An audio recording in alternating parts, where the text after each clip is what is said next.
Vous connaissez Kippo et l'âge des animaux monstres. À toi, Louve. Planter le cœur dans mes flammes. Dave avait peur que vous soyez morte, il a pleuré. N'importe quoi. Ce sont des bras. Ok, les amis, c'est parti.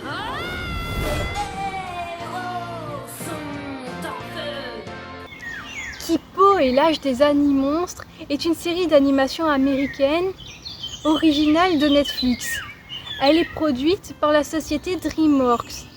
Il s'agit de l'adaptation d'un webcomic de Radford Sechrist. Je n'ai pas lu le webcomic, donc je ne le connais pas, donc je n'en parlerai pas vraiment dans cette vidéo. Dans ce monde post-apocalyptique, tous les animaux ont muté. Certains sont devenus géants, d'autres sont devenus anthropomorphiques et ont fondé des peuples. La plupart des humains se sont réfugiés dans des terriers. C'est dans ce cadre que va commencer la série. La série commence par Kippo, une jeune humaine qui se retrouve soudainement seule à la surface. Elle doit donc apprendre à survivre dans ce monde qu'elle ne connaît pas et retrouver son père et son peuple. Heureusement, elle ne va pas rester seule longtemps, puisqu'elle va faire la rencontre de tout un tas de personnages hauts en couleurs. Des couleurs, la série n'en manque pas. Des personnages originaux et loufoques non plus. Ses amis les plus proches seront Louve, Benson, Dave et Mandu. Ce que j'aime énormément dans cette série, c'est que tout en adoptant le thème post-apocalyptique, on ne tombe pas dans l'horreur et le sanglant. Kippo doit certes devenir plus mature et moins naïve, mais elle doit aussi garder son cœur et sa bonté. Dans ce monde, la gentillesse et la tolérance ont toujours une grande place. Et la série joue à merveille dessus.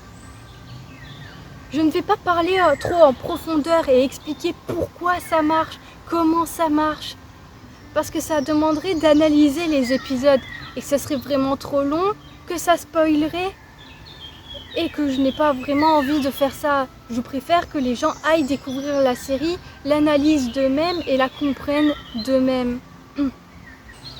Mes vidéos ont surtout pour but de donner envie aux gens de s'intéresser aux séries et d'aller les regarder, ou aux gens qui l'ont déjà vu de se dire « Ah, quelqu'un qui en parle ». Mais je n'ai pas envie dans mes vidéos de rentrer trop dans les détails, de commencer à spoiler, et au final, ce n'est pas tellement intéressant, il vaut mieux regarder la série soi-même. Je dirais juste que si vous prenez le temps de regarder entièrement la série, d'analyser tous les épisodes, surtout l'épisode final, vous vous rendrez vite compte que si on a droit à un merveilleux happy end à la fin, c'est bel et bien parce que Kippo est restée fidèle à elle-même, parce qu'elle a gardé espoir tout du long, parce qu'elle est restée gentille, parce qu'elle a gardé son cœur et qu'elle est restée empathique et tolérante jusqu'au bout. L'empathie et la tolérance sont des points centraux de la série et je trouve ça merveilleux.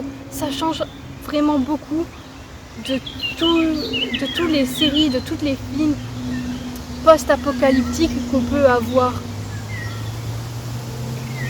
Et il y a un personnage autre que Kippo qui respire cette morale, mais dans le sens inverse, c'est justement Scarlemagne, mon personnage préféré.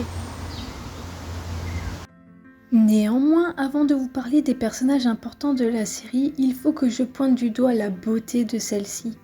Déjà dans sa morale, comme je l'ai dit, mais aussi dans ses musiques, qui sont très belles. Elles servent bien l'histoire et ne sont jamais invasives. Il y en a juste ce qu'il faut. Et des chansons, évidemment traduites en français, qui sont vraiment plaisantes et entraînantes. L'animation aussi est incroyable et les chara-design ainsi que les décors sont remarquables aussi. La série est sublime en plein de points et respire la poésie et la justesse, des dialogues jusqu'aux images. En effet, l'écriture et l'exécution est réalisée à merveille. Il n'y a pas de faux pas dans la série. Elle n'est pas parfaite, mais il n'y a vraiment presque rien de négatif à dire dessus, sans tomber dans la subjectivité des goûts purs. De plus, la série sort du lot grâce à son traitement des minorités. En effet, dans l'équipe principale, Lou, Benson et Kipo elle-même ne sont pas blancs.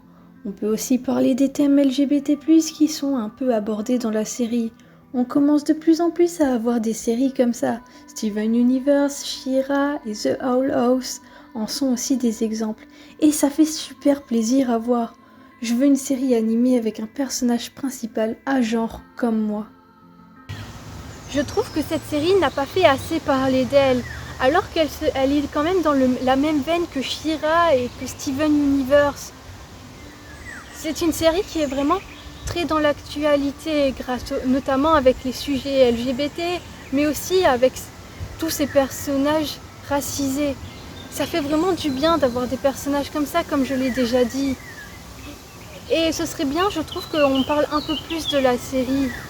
Surtout qu'au final, les gens se plaignaient beaucoup lorsque The Last of Us 2 est sorti de ce truc de faire que le monde post-apocalyptique, c'est forcément horrible, qu'il n'y a pas d'entraide, que les gens ne sont pas sympathiques, l'homme est un loup pour l'homme. Alors que Kipo, c'est totalement l'inverse. C'est totalement quelque chose qui fait du bien à regarder. Et maintenant, parlons enfin des personnages. Ils sont tous très bien écrits, je trouve. Nous avons évidemment notre personnage principal, Kipo Hawk, qui est doublé en VF par Emily Holmes, qui a également doublé Anna dans La Reine des Neiges. C'est une très bonne comédienne et une excellente chanteuse. On n'a pas de soleil, d'étoiles ou de saison, mais on a toi et moi, et c'est tellement bon. Kipo est, comme je l'ai déjà dit, une jeune fille optimiste et empathique. Elle a certes un côté naïf qui va s'estomper au fur et à mesure de l'avancement de la série. En effet, comme je l'ai déjà dit, et puisque Kipo est très bien écrit en tant que personnage principal, elle va perdre un peu de sa naïveté, mais va garder son cœur pur et comprendre les différents peuples et rendre le monde meilleur grâce à son empathie et à sa bonté. Mais aussi grâce à sa volonté de bien faire et à ses amis, puisqu'en effet, elle n'est pas seule. Elle rencontre très vite Louve. Elle est doublée par Clara Kilicini, qui est une comédienne que je ne connais pas vraiment, mais qui a fait un très bon travail sur Louve. J'aime son grain de voix. Je hais tous les loups. Louve va subir une grande évolution après sa rencontre avec Kipo. Elle a été endurcie par sa vie à la surface et doit apprendre à faire à nouveau confiance. Son passé est assez touchant et on arrive très bien à comprendre ce personnage qui est incroyablement badass aussi. Kipo n'aurait jamais survécu sans elle, ses connaissances de la surface, mais aussi à son côté méfiant, qui a eu quelques bons côtés. Nous avons également Benson. Lui aussi est un humain de la surface. Il est doublé par Benjamin Bolin, qui double également Chat Noir dans Miraculous. C'est un très bon comédien et j'aime beaucoup sa voix particulière. Benson n'est pas seul, il est accompagné de son meilleur ami, un mutant nommé Dave. Cette amitié est importante, elle montre que l'entente entre les mutants et les humains est possible. C'est l'espoir de Kipo pour un monde meilleur. Benson est un très bon ami qui a un caractère facile à vivre, contrairement à Dave qui peut vite être agaçant. Ce duo un peu spécial connaît aussi très bien le monde de la surface, même s'ils sont beaucoup moins endurcis que Louve. Néanmoins, même si j'adore cette petite équipe accompagnée de Mundu, la fameuse mascotte, mon personnage préféré est Scarlemine. Doublé par l'incroyable Emmanuel Curtil, cette voix lui donne une prestance non négligeable. On ne présente plus Emmanuel Curtil qui prête sa voix à l'acteur Jim Carrey, mais aussi à Simba du Roi Lion et actuellement la voix de Dingo. Maintenant, j'ai ma propre armée. Tout ce qui me manque, C'est Kippo. C'est le moment d'être sérieux. Scarlemagne est l'inverse total de Kippo. Et j'aime tout dans ce personnage.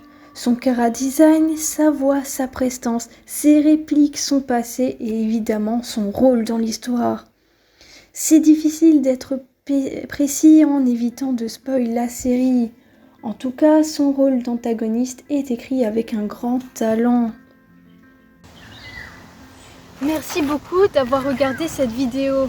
J'espère sincèrement qu'elle vous a plu. Et je vous dis à la prochaine, éventuellement.